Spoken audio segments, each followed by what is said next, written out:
The Detroit Lions just picked up their third win of the 2023 NFL season, beating their NFC North rival, the Green Bay Packers, on Thursday Night Football.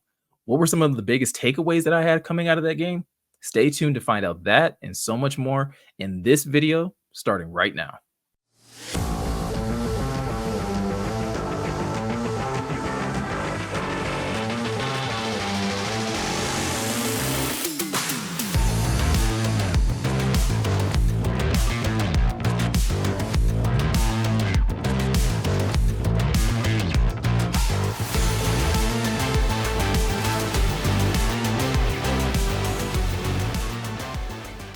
What's going on, Lions fans? Welcome to the Pride of Detroit YouTube channel. I'm Miko, and in today's video, we're going to break down some of the biggest takeaways and observations that I had coming out of the Lions win over the Green Bay Packers.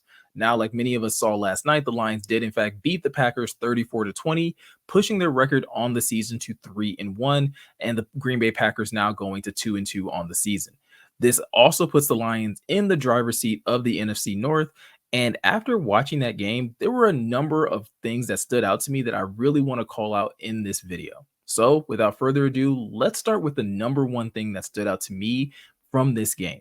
Now, if we're being honest, there's no way we can talk about the Lions getting this big win over the Packers without talking about the performance of David Montgomery. Monty was coming back after missing last week's game against the Atlanta Falcons due to that thigh injury that he suffered in week 2 against the Seattle Seahawks. And once Monty got on the field, there were no lingering signs of that thigh injury continuing to bother him. In fact, he ran through the Green Bay Packers defense on his way to 121 rushing yards and 3 touchdowns on the day, all while being able to tote the rock 30 times. That by far surpassed what I thought he would be getting in his first game back. But again, when a guy clearly has the hot hand and he seems to just be in a rhythm, you have to keep feeding that guy. So a lot of credit has to go to Ben Johnson and Dan Campbell to still rely on Monty and not play it too safe with him, even though he was coming back from injury. And I know there's people that are out there that are complaining about the fact that Jahmyr Gibbs didn't get more touches. And sure, there's a reasonable argument that could be made that he does need to be more involved going forward. But in this game specifically, David Montgomery just clearly had the hot hand. And to be fair, Jahmyr Gibbs was having a good game of his own. He did still get 8 carries and he still did put up 40 yards, basically still being able to pick up 5 yards per carry. But David Montgomery was just in the zone. And when a player is in the zone like that and he's able to help your offense sustain drives, but more importantly, put points up, you have to just keep feeding that guy. So for anybody that's freaking out or curious about what this, running back by committee thing is going to look like going forward, specifically for Jahmyr Gibbs, all I have to say is we all need to relax. We all need to chill because Gibbs is going to have his time. But right now, this is how the Lions want to run their running back room.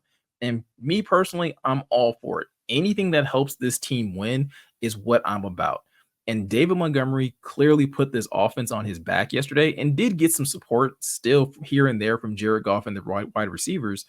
But this was a game that was all about David Montgomery. And it's a really big one for him because prior to this game, Monty had never beat the Packers, nor had he ever had a game like this against Green Bay. So you have to think that this had to be a really special opportunity for him and a really special moment for him so that he can at least now say that, you know what, in his NFL career, he did, in fact, beat the Packers. Now, another big observation that I did have coming out of this game is something that I just want to continue to shine light on is the continued performance of this defense. Going into this season, while many of us felt very confident about the offense, especially with the likes of Ben Johnson returning, especially with the likes of, the Lions adding pieces in Sam Laporta, Jahmyr Gibbs, and David Montgomery, and having a healthy offensive line, most of us expected the Lions offense to be able to pick up from where they left off last season.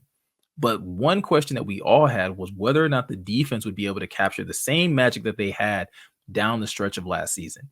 And so far through 4 games, it looks like that defense has not just only captured that same magic, but has also showcased the ability to step it up a level so far in the 2023 NFL season.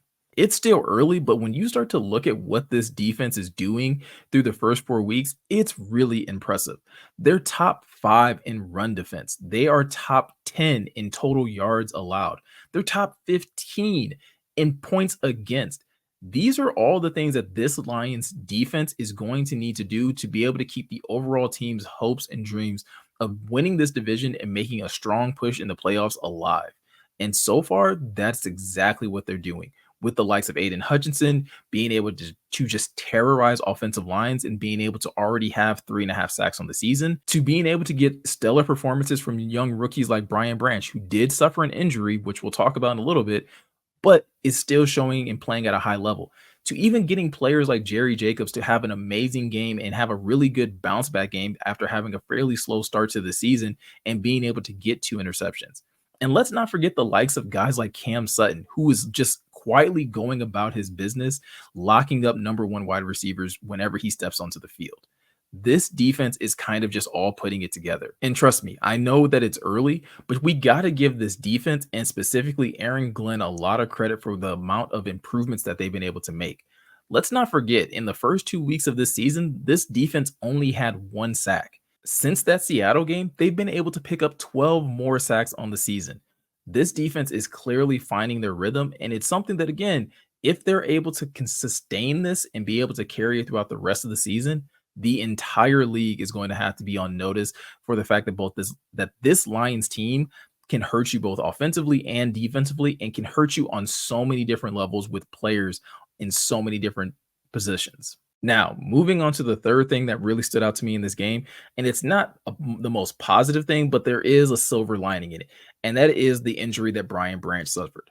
Now, going into this season and going through the first 4 weeks of the season, Brian Branch has been one of the main performers on this defense, being able to rack up tackles, being able to get past deflections. And obviously, we all know about the pick six that he had against Patrick Mahomes. But after it looked like Brian Branch suffered an ankle injury against the Green Bay Packers, I think the entire Lions fan base all took a collective breath together because it looked a lot worse than what we initially thought it would be. Now, fortunately, Brian Branch was able to eventually return back to the field, but he wasn't able to stay there long as that ankle injury did continue to bother him and he had to leave the field once again. But with all that said, considering how that injury initially looked and the fact that he was able to get back on the field, that's the silver lining that, again, this injury may not be as bad as we initially thought. I'll be honest, when I first saw him go down and grab at his ankle, at this point in how the NFL season has been going with injuries and specifically with the Lions, I immediately thought the worst. But fortunately, it looks like it may just be a really bad sprain. And with the Lions having an extended rest before they have to play the Carolina Panthers in week 5, Brian Branch should have enough time to get healthy and hopefully make a push to be able to play in week 5 against the Panthers. And last but not least, another big takeaway that I had coming out of this game is just what this win means for this organization, for this team, and for this fan base. For the first time in a long time, it really does feel like the Lions are in the driver's seat for the NFC North. Beating the Packers is one thing. Beating the Packers the way they beat them is an entirely different thing because this showed that the Lions weren't just better on that day. They looked to be the better team all around. They were able to consistently get pressure on Jordan Love. They were able to consistently run the ball down Green Bay's throat. And when they wanted to get creative in the passing game, they were able to do that. And trust me, I get it. Green Bay was missing a couple pieces, but at the same time, the Lions are missing pieces too. So it's kind of a wash when you start to look at that. But they will get a chance to play each other again on Thanksgiving in Ford Field, but I don't expect the results to be any different.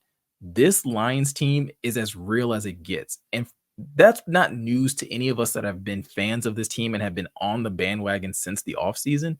But for anybody who maybe is new to the Lions or just now getting, wind of how good they are, you need to know this team is legit and they are by far the best team in this division. They may not have the best wide receiver necessarily because, again, Justin Jefferson is in this division. But when you start to look at the quarterbacks, when you start to look at the offensive line, when you start to look at the collective of the defensive line and some of the secondary players, this team is just more well put together from top to bottom. And that's a huge credit to the likes of Dan Campbell and Brad Holmes to be able to have that type of collaboration, to get the talent on this team to be able to make the push that they're making. Again, there's a lot of things that can still happen in the season. We're only in week 4. But as of right now, this Lions team, 100% in the driver's seat, and the NFC North currently runs through Detroit. So That's going to do it for all of my biggest takeaways to come out of this game. But I want to hear from you guys. Let me know in the comment section below what were some of the biggest takeaways that you had coming out of the Lions win over the Green Bay Packers. And also, if you're looking for any more coverage on the Detroit Lions and any other big news that may be coming out, be sure to head over to prideofdetroit.com where you can find all of the latest news and articles that we have posted over there. And last but not least, if you are new to this channel and you've never subscribed before, please be sure to hit that subscribe button and hit that notification bell. All of those things help this channel out immensely. And if you do subscribe, you can be notified every time we upload a new video so that you don't have to miss it. So with all of that said, I'm Miko here at Pride Detroit. Thank you guys for watching, and I'll catch you in the next one.